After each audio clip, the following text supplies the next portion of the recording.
Hey friends, if you're researching a move to Greensboro, North Carolina, cost of living is probably one of the first things you want to understand. And if you've already done some research, you've probably found a lot of generic cost of living indexes that give you a number, but they may not actually tell you what life will feel like financially if you move here. So let's do a deep dive today on cost of living here in our area.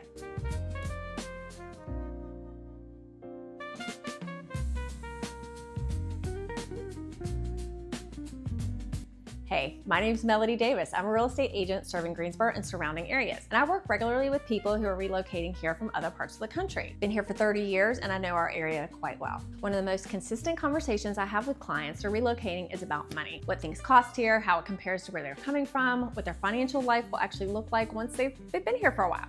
So today, let's talk about the real cost of living in Greensboro, category by category. Housing, utilities, transportation, groceries, healthcare, taxes, dining, and more. I'm going to connect those numbers to what they actually mean for the quality of life because that's the part that actually matters. By the end of this video, hopefully you'll have a clear, honest picture of what your money gets you in Greensboro and whether the market makes sense for your situation. So let's get into it. So before we get into specific numbers, I want to reframe how most people think about the cost of living because I think the conventional approach misses something really important. Most people compare cities side by side looking at salary data and cost of living indexes, and that's a good, reasonable start, but it can be incomplete.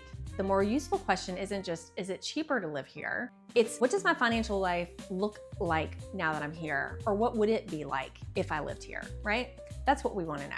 Two people can live in the same city with the same income and have dramatically different financial experiences and expectations, depending on their housing choices, their lifestyles, their priorities. A cost of living comparison that doesn't account for those variables is only telling you part of the story. I've observed working with relocation clients in Greensboro is that we definitely have an advantage over other areas in North Carolina when it comes to the cost of living, which is a really important and impactful thing to consider. For most households, housing is actually the largest single line item in their budget, which means the advantage compounds in a way that smaller savings in other categories don't. I've worked with clients who've moved here from the Northeast or from the West Coast and found that their monthly financial picture changed dramatically. Not because everything here is dramatically cheaper across the board, but because the housing component alone freed up enough of their budget to change how they live, which is a great thing to have. That's the real story of Greensboro's cost of living, and it's the lens I want you to use as we go through this video. Housing is actually where Greensboro's cost of living story is most compelling. So let's spend real time here, and it's one I love to talk about. Our home prices, pretty amazing, and you'll find that when you get here. Our home prices are much lower than national standards. You get a lot more bang for the buck.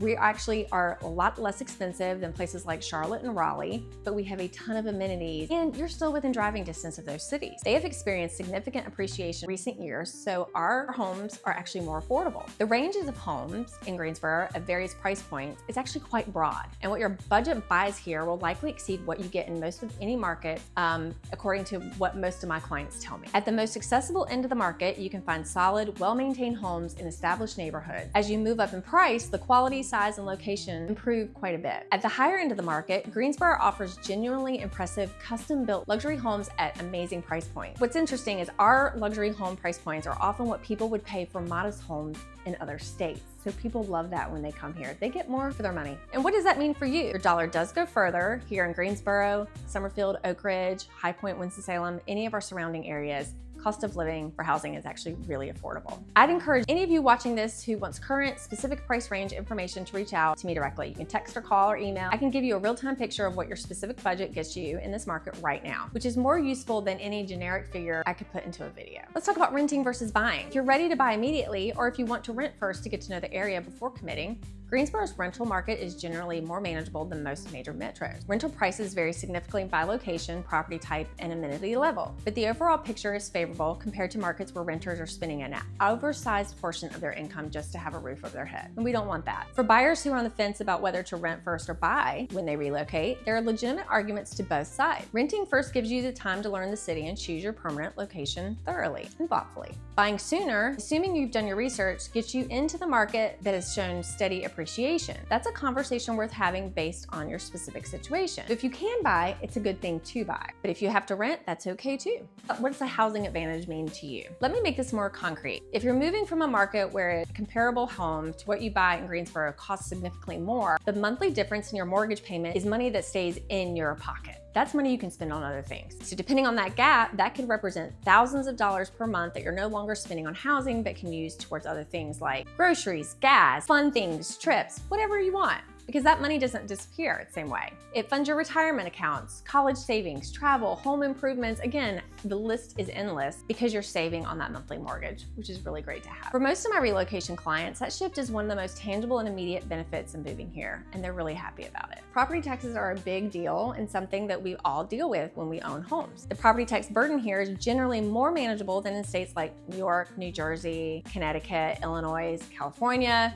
Though buyers should verify current rates and calculate their specific obligation based on the assessed value of a home they're considering. And we can talk all about that when you're here. So let's talk about utilities. Utilities in Greensboro are a mixed picture worth understanding. North Carolina's electricity costs are generally in line with or slightly below national averages, though that varies by provider and usage type. Duke Energy serves much of the Greensboro area and surrounding areas. Our summers are really warm and humid, and air conditioning is definitely a requirement for most of us here in the area. Typically, we turn it on around late spring, late April, and can go through early fall, depending on how you like your home. This translates into having possibly higher electric bills in the summertime for those of you who are moving from the Northeast. But in winter months, electric bills tend to be surprisingly better here because our winters are more mild. So again, depends on where you're from. In regards to heating, as I just mentioned, winters here are generally more mild compared to what our friends in the Northeast or Midwest experience, and temperatures drop around late December and stay cold through March, which isn't too bad, especially if you're used to having winter from October through April. Natural gas is available in much of the area. It's actually a common heating fuel. HVAC systems here often operate off natural gas. A lot of people actually like that. They think the heat is warmer than electric, so it's a nice bonus. Overall, the moderate climate means that extreme temperature-related utility costs are less of a burden here than in markets with harsher winters like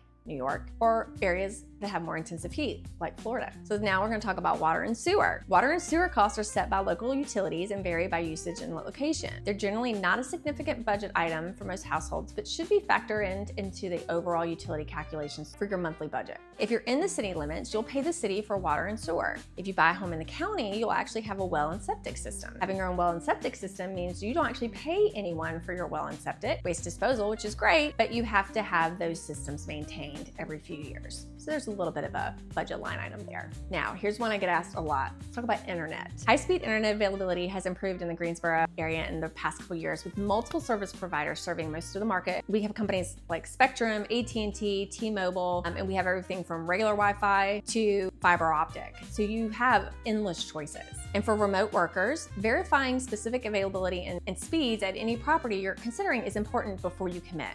Because if you're out in the county and out further, you might have a little bit slower internet, so that's something to talk about. Speeds and provider options can vary by location, particularly in more rural parts of the northern county. All right, so let's talk about another thing that attributes to cost of living. Let's talk about groceries. Groceries and day-to-day consumer expenses in Greensboro are generally in line with or modestly below national averages. This isn't the category where the dramatic cost of living story lives, but it's worth understanding. We have a ton of grocery options. We have a solid range of types of stores with different price points. You'll find major national chains, discount grocers, and specialty and even natural food options here. The competition among grocery providers in the market generally keeps prices reasonable, and we have everything from the bigger stores like a Harris Teeter, a Lowe's, or a Walmart, to smaller options like Aldi, Trader Joe's, or Lidl. So you've got lots to choose from. Buyers coming from high cost of living markets often find that their grocery bills are somewhat lower here. The difference is less dramatic than what they experience in housing, but we can talk about that too. Let's talk about farmers markets. The Greensboro area has an active local food culture and it's growing. Our local farmers markets operate during a lot of different seasons of the year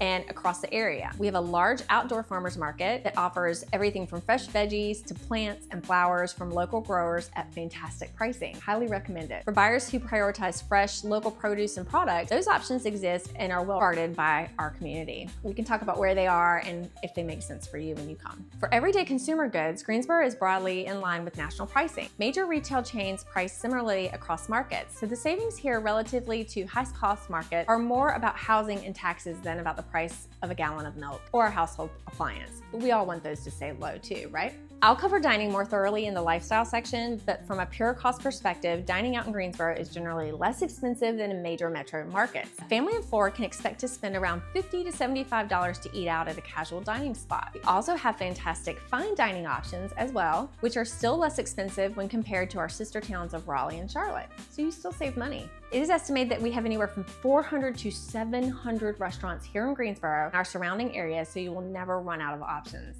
which I bet you'll love. Let's talk about transportation. Transportation costs in Greensboro have specific characteristics that you need to understand. We are car dependent. This is not a place where most people can comfortably live without a vehicle unless you live and work downtown. And some people enjoy that, and that's fantastic, but most of us have cars. Public transportation exists in the form of the Greensboro Transit Authority, which operates bus routes throughout the city. Coverage and frequency are not sufficient to replace a car for most of us living here, most of us are residents. For buyers coming from markets where they've been able to live without a car, this is an important adjustment to factor into your budget. The cost of vehicle ownership, including insurance, fuel, maintenance, and any other financing, needs to be part of the financial picture if it isn't already when you're considering relocating here. North Carolina's gas taxes and overall fuel prices are generally in line with southeastern averages and typically lower than what you'd find in high-cost states like California, thankfully. The savings can really add up over time, especially for those that have a daily commute.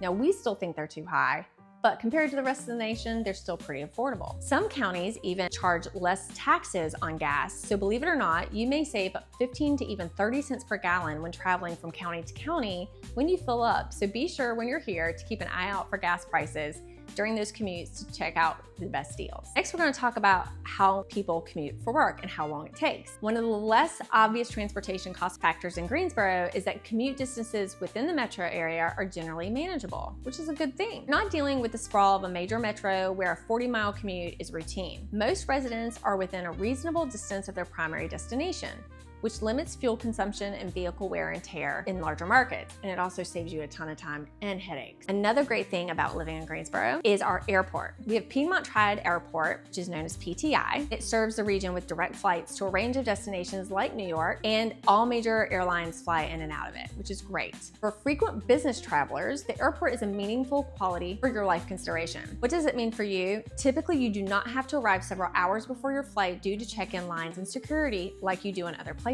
Because it's a smaller airport, parking is extremely close, and PTI even offers valet parking. Many times I have arrived at the airport only an hour before a flight and had time to spare during those slower times during the day. So again, it can be extremely convenient to fly in and out of. We also have Charlotte Douglas Airport and Raleigh-Durham Airport, which are also within driving distance, and they offer broader connections and sometimes a little bit less expensive if you don't mind making the hour-and-a-half drive. Charlotte Douglas International Airport and Raleigh-Durham Airport, which is known as RDU, are also within driving distance, and they offer significantly broader connections to those willing to make the drive. It's not bad. It's about an hour-and-a-half to either of those, which is not bad at all. Another consideration to cost of living is the healthcare and our healthcare here in the area. It's a cost of living category that's easy to overlook until it becomes relevant, and it's worth understanding the Greensboro picture. We have great healthcare infrastructure here, and it's definitely worth noting. We have Cone Health Systems, we have Baptist, we have Duke, we have other smaller facilities that are well-renowned within the national market and even international market. So lots of people come here for healthcare because we have so many specialists, which is a great thing. Our healthcare costs tend to be a little bit lower as well. We have Blue Cross Blue Shield of North Carolina based in North Carolina, and so we tend to get great rates from those. And of course, we have other companies like Aetna. Healthcare costs in the United States are complex and highly variable based on insurance coverage, employer benefits, and individual health circumstances. So it can be different from person to person. I'm not gonna make specific cost comparisons because the variables are too significant, but we do have providers like Blue Cross and Blue Shield of North Carolina, which they're one of the largest providers of healthcare to our companies, to our individuals, and so we have lots of options. For buyers who are self-employed or who are weighing healthcare costs as part of their relocation decision, I'd recommend doing specific research based on your coverage rather than relying on general market comparisons. Because those of us who are self-employed, we have to buy health insurance too, and getting the best price is important. Let's talk about medical centers. For specialized care if you need it, the Triad's position in the Piedmont region means that major academic medical centers are within reasonable driving distance, as I mentioned a few minutes ago. We have Wake Forest Baptist in Winston-Salem. It's only 30 minutes from Greensboro and is a major academic medical institution. Duke University Health System and UNC Health are both within approximately 90 minutes. For most routine and more specialized healthcare needs, residents don't need to look beyond the local market, but the broader regional access is worth knowing about. Again, a lot of people love our healthcare systems. Okay, next let's talk about taxes. We all hate taxes, but let's talk about it. They're a meaningful component when it comes to the cost of living, and North Carolina has some characteristics that are actually worth understanding. For instance, state income taxes. We have to pay them. None of us like it, but we have to do it. However, our tax rate is generally lower than a lot of the other states, and it's better than places like the Northeast, West Coast, and most of my clients relocating here find it more favorable. Another great thing about our state in regards to taxes is we don't have estate tax here, which is fantastic. For buyers who are thinking about long-term wealth planning and integrated wealth transfer, this is worth noting as well. Estate tax laws can change, so anyone for whom this is a significant financial consideration should consult with a qualified estate planner for current and personalized guidance. Again, it's definitely worth noting no estate tax here in North Carolina. We do, however, have to pay sales tax, just like everybody else or most places. And again, none of us like it, but we all have to do it. They support things like our police and fire departments, our roads, local parks, and more. And thankfully, again, still lower than many parts of the country, which is the bonus. Let's talk about property taxes. As I mentioned in the housing section, property taxes in Guilford County are set by the county and are subject to change, and local property taxes are now based on market value, which has been quite a shift for us here in this area, but are still low compared to national averages. Buyers should calculate their specific obligations based on the assessed value of the property they're considering and the current tax rate. And of course, I am happy to help assist with estimating these calculations, as will your lender if you're going to have a mortgage. Don't worry, you're not on your own on that. For most buyers, particularly those relocating from high-tax states, North Carolina's overall tax structure represents a meaningful improvement, which I know you'll love. The combination of a competitive income tax rate, no estate tax, and manageable property taxes compared to other parts of the country add up to a real financial advantage for most people that relocate here. As always, individual circumstances vary significantly, and I'd encourage anyone for whom taxes are a significant factor to consult with a qualified tax professional for personal guidance. Now let's talk about education, because again, that actually plays into cost of living. It's a category that affects households with children directly and affects property values for everyone. Let's talk about private schools. For families whose children attend public schools, the direct cost of education through the public system is comparable to other parts of North Carolina. The real cost consideration is indirect. The desirability of certain school zones, particularly in northern Guilford County and communities like Summerfield and Oak Ridge, is reflected in home prices because a lot of people are wanting to move into those areas. Buyers who prioritize those school zones are making a financial investment in that access, and it's worth understanding that dynamic explicitly. And again, we can talk all about that. We also do have an array of private schools. They vary by institution, and we have an array of choices such as Greensboro Day School, Canterbury, and Caldwell Academy, which receive rave reviews based on academics, sports, and community involvement.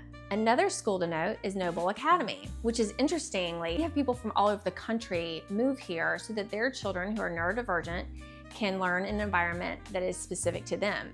It's actually a great school and worth noting if you have a child who might have ADD or might be somewhat autistic or on the spectrum. We have some great options here, including Noble Academy, that I like to talk about. Also, for families considering private education, I'd recommend researching specific institutions, their tuition structures, and any available financial aid or scholarship programs directly, as it does vary. One of the many bonuses we have in North Carolina is the Opportunity Scholarship Program. This allows families to apply and receive money from the state to help pay for private education, which is another win for our residents, and I'm happy to talk about that too. The Greensboro area has a significant higher education presence, including UNCG, North Carolina A&T, Guilford College, and Elon University nearby. And actually, believe it or not, I used to be a professor at Elon University, so I can talk all about education here. For families thinking about the long-term cost of college, North Carolina's in-state tuition rates at public universities are generally competitive. We've got great schools like UNC, North Carolina State, Appalachian, UNC Wilmington. We've got lots and lots of options we can talk about. Whether a particular child will qualify as a North Carolina resident for tuition purposes depends on a few factors, including how long the family has been established here. But families should research current residency requirements for tuition purposes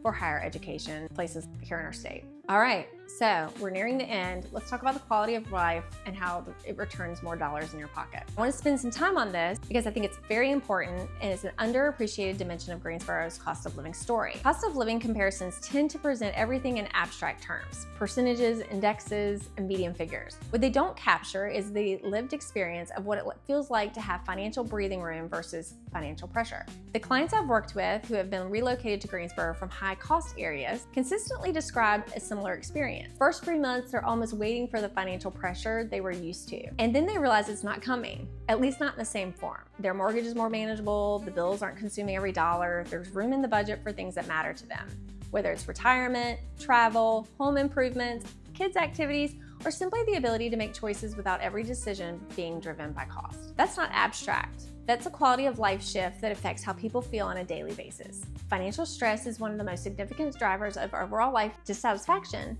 and reducing that, it has compounding benefits that go well beyond the balance sheet. For families, that financial breathing room often translates into things like one parent being able to work part-time or not at all during early childhood years. We like to have options here, and hopefully you will too. For professionals and couples without children, it often means being able to build wealth more aggressively, whether through investment accounts, real estate, or simply having a financial cushion that reduces the anxiety of uncertainty. None of this is guaranteed, of course. Financial outcomes depend on individual decisions, circumstances, and discipline.